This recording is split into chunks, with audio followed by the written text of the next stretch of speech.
Hello and welcome. This course was designed to take you through the basics of the Swift language and using it to building iOS applications. However, even though we'll be starting from scratch with Swift, we won't be covering or focusing on programming fundamentals in great detail. As I have mentioned during the introduction, having a prior experience with object-oriented programming languages will help you a lot in learning another language like Swift. If you're not sure you meet this requirement, check out the resources for this lecture, where I give some useful links in learning the basics of object-oriented programming, and I hope that will help you get up to speed on everything you need to know.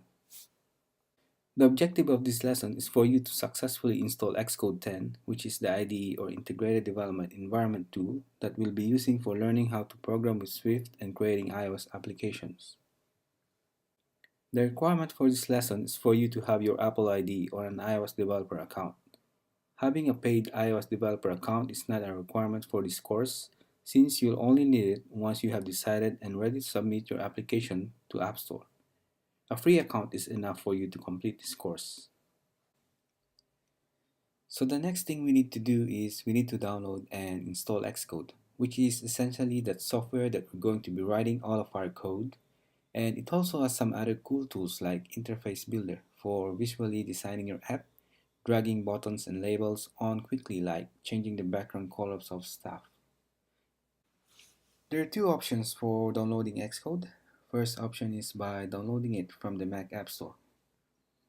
So open your Mac App Store app, then search for Xcode.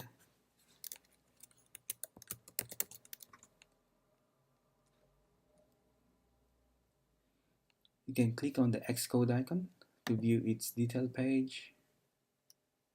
I have already installed version 9.4.1 of Xcode on my Mac, so it says open, otherwise it will say install. But we need Xcode 10 for this course, and by the time you are watching this, version 10 might be already available in Mac App Store. In that case, go ahead and click install. Otherwise, you'll need to do the second option, which is to download the Xcode 10 beta version from the Apple developer site. Since at the time of recording this course, Xcode 10 is not yet released by App Store and is still in beta version, so we'll need to download it from the developer site. So go to your iOS Development Center if you're not already there. Open up a browser and just type in this link, developer.apple.com, and click on account. Log in with your Apple ID credentials.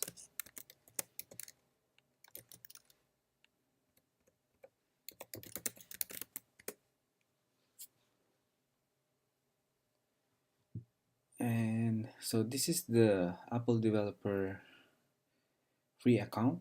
So this is what you're going to see. There's a download tool, so go ahead and click on that. Alright, so once you're in this page, you'll see the Xcode 10 Beta 6. Go ahead and download. The file is pretty big, so it will take a while depending on your internet speed before it finishes downloading. Perhaps you might want to pause this video and grab yourself a hot cup of coffee while waiting.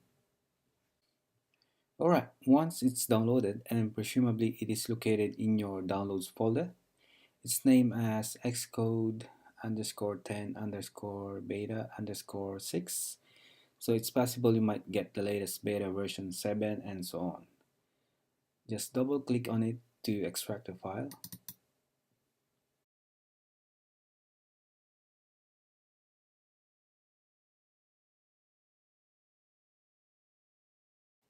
Okay, once completed, you can drag the extracted file to your applications folder. Go to your applications. Launch Xcode Beta 10 by double-clicking on the application name Xcode-Beta.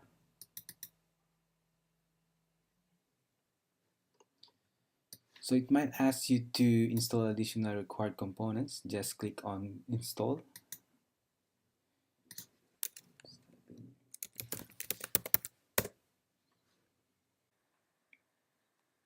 Okay, so here's the Xcode welcome screen. But eventually, when we start developing projects, they're gonna appear all in the recent projects at the right hand side. But for now, when you see this, then you guys are good to go.